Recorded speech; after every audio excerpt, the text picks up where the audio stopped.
विद्यार्थियों, अब इस वीडियो में मैं आप लोगों को बर्फ की धरती पाठ से संबंधी कई महत्वपूर्ण बातें बताऊंगा।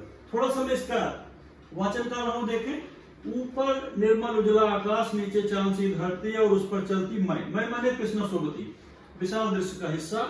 मैं मन ही मन ऋचाओं के भावलोक को दोहराने लगती हूँ। ऋचाओं हमारे जो वैदिक मंत्र हैं। धरती और आकाश को परिक्रमा करते समय 7 घोड़ों के रथ में तेजस्वी सूर्य, यशस्वी सूर्य हिमालय के शिखरों पर सदा चमकते रहते हैं। 7 घोड़ों के रथ में कौन चलता है? सूर्य देवता का जो रथ है, भगवान सूर्य देव का रथ। 7 घोड़े रहते हैं उसमें। हमें अपनी ऊर्जा से भरते हैं। मैं उषा काल में इस पर्वतीय धरती पर चलते हुए ऋषियों के कुछ शब्द, कुछ पंक्तियां मूल में गुनगुनाना चाहता हूँ, पर कुछ भी कंठस्थ नहीं। कंठस्थ माने याद।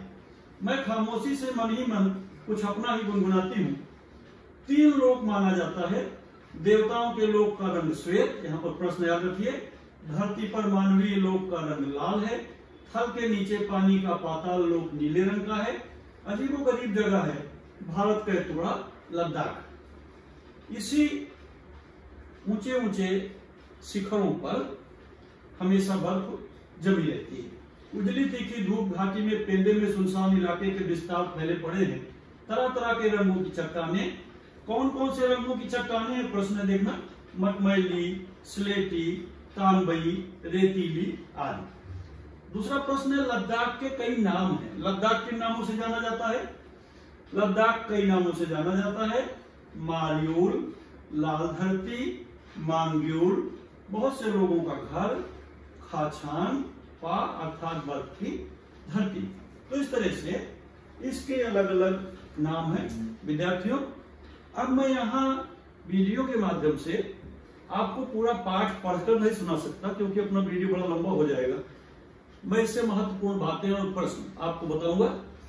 पूरे पाठ को आप अपनी पुस्तक से पढ़ लीजिए, अध्ययन करिए। 1-2 बार अच्छे से पाठ पढ़ लीजिए तो सारी बातें आपको समझ में आएंगी। तो अब मैं इससे संबंधित कुछ बातें आपको बताने चल रहा हूं। आप ध्यान से देखिए विद्यार्थियों।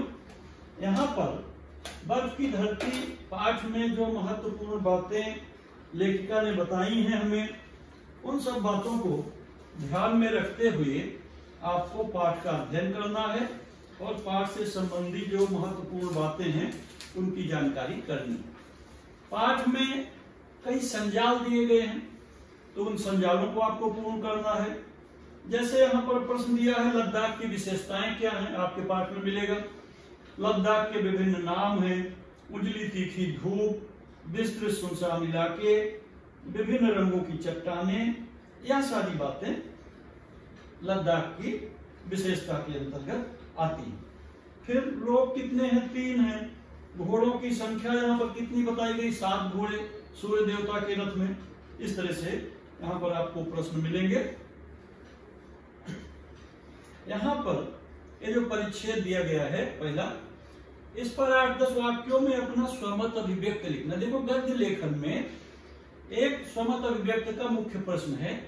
अब यह 3 अंकों का हो गया, पहले 2 अंकों का था। तो प्रस्तुत यात्रा में लेखिका जी ने लद्दाख यात्रा का वर्णन किया है। किस तरह आकाश का रंग है वहां किस तरह से सूर्य 7 घोड़ों के रथ में जुटा हुआ चलता दिखाई पड़ता है। वैदिक ऋचाएं, विविध प्रकार की चट्टानें, चट्टानों के अलग अलग रंग, उस पर चलते हुए लेखिका की कैसी अनुभूति हो रही है, इन सारी बातों का जिक्र इस लेख में किया गया है। बर्फीले प्रदेशों में लद्दाख के ऊपर का आकाश श्वेत वर्णों तथा नीचे बर्फीली धरती से घिरा हुआ है, इसलिए लेखिका के अनुसार यह देवताओं का लोक कहलाया, देवलोक। तो इस तरह से पाठ में पूरे अनुच्छेद में आप पाठ का जब वाचन करेंगे तो पाठ का वाचन करने के समय आपको ये सारी जानकारी मिलेगी। हम यहाँ पर जो महत्वपूर्ण विषय हैं उनके परिचय बता रहे हैं। पर्यटक मार्गदर्शक की विशेषताओं के विषय में 8-10 वाक्य आपको लिखना है। फिर इसमें कई नए शब्द, मुहावरे हैं, समानार्थी विरुद्धार्थी शब्द हैं, उसको आपको ढूंढना है। कुछ प्रश्न मैं उसमें से आपको बता दूंगा। पर्यटन करना चाहिए, पर्यटन जरूरी है, लेकिन पर्यटन के लिए कुछ चीजें आवश्यक है विद्यार्थियों। बहुत से लोग कभी यात्रा पर नहीं निकलते, कुछ लोग डर के मारे नहीं जाते, कुछ लोग आर्थिक तंगी, पैसों की कमी, चूंकि बाहर जाएंगे तो पैसे की भी आवश्यकता होगी, कुछ साथी अकेले यात्रा में दिक्कत रहती है, कुछ साथी संगी रहे, ग्रुप रहता है तो यात्रा करने में इस तरह आनंद आता है। तो इस तरह पर्यटन के संबंध में लेखिका ने कई जानकारी यहाँ पर इस पाठ में हमें दी है। फिर यहाँ पर लेखिका ने और जो बातें बताई हैं, लेह के पहाड़ों के रंग कैसे हैं, भूरा रंग, ग्रे रंग, स्लेटी रंग, नीला रंग, चट्टानें कैसी हैं, कई कठोर चट्टानें हैं, कई मुलायम चट्टानें हैं, कुछ पर ताजी बर्फ जमा हुई है, धीरे धीरे पिघल रही है, कुछ में बहुत पुरानी बर्फ जमी हुई है, कड़क बर्फ है, वहां पर फिसलन है, क्योंकि जब बर्फ पर चलते हैं तो पैर फिसल जाता है, कई बार गिरने की नौबत आती है। लेखिका इस तरह कई बार गिरते गिरते बची वहां पर।